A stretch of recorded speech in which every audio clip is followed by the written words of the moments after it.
Okay, so get this picture. Yourself stepping into a bank in Ethiopia, right? You're there to exchange some currency. Hmm. You'd expect, what, some fees? Maybe a commission. It's standard? No. Yeah, pretty typical. But instead of seeing itemized fees like you'd expect, there's nothing. Just this huge difference between the buying and selling rates for the currency. Right, right.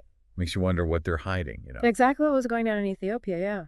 You see, they went and revamped their whole foreign exchange market back in July. A total system reboot, the way they buy and sell foreign currencies. Big changes like that. Bound to be a couple hiccups along the way, I'd imagine. And there were. See, this new FX market was supposed to bring in more transparency.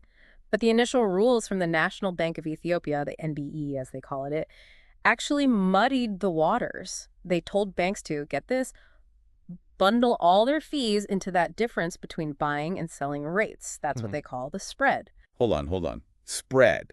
You're going to have to break that down for me and for our listeners who might not be fluent in finance jargon. Oh, sure, sure. Okay, so imagine one US dollar gets you 50 Ethiopian birr. But when you want to sell that US dollar back, you only get 49 birr. That one birr difference, that's the spread. Basically, the bank's profit for, doing the exchange. Got it. So it's their cut. But here's the thing.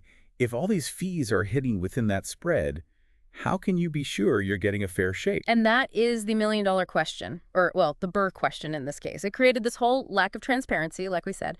But hey, good news is the NBE, they listened. They heard the concerns. So what'd they do? Scrap the whole system? Start from scratch?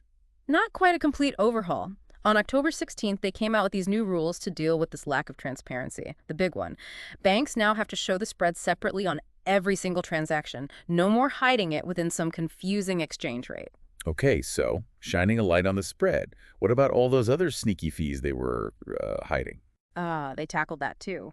New rules say banks have to individually list every single fee and commission they're charging on those foreign exchanges. They can't just lump it all together anymore. Plus, get this, they'll be reporting it all to the NBE, so now there's some oversight, someone making sure everyone plays by the rules. Wow, that's a quick turnaround.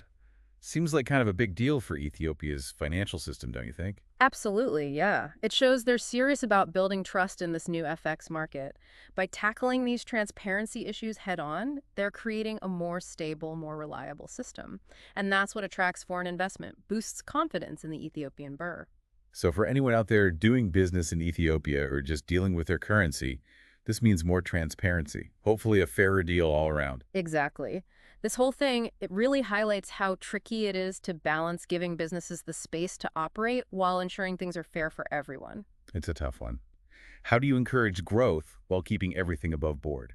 I'm really interested to see how this all plays out for Ethiopia in the long run. Yeah, me too.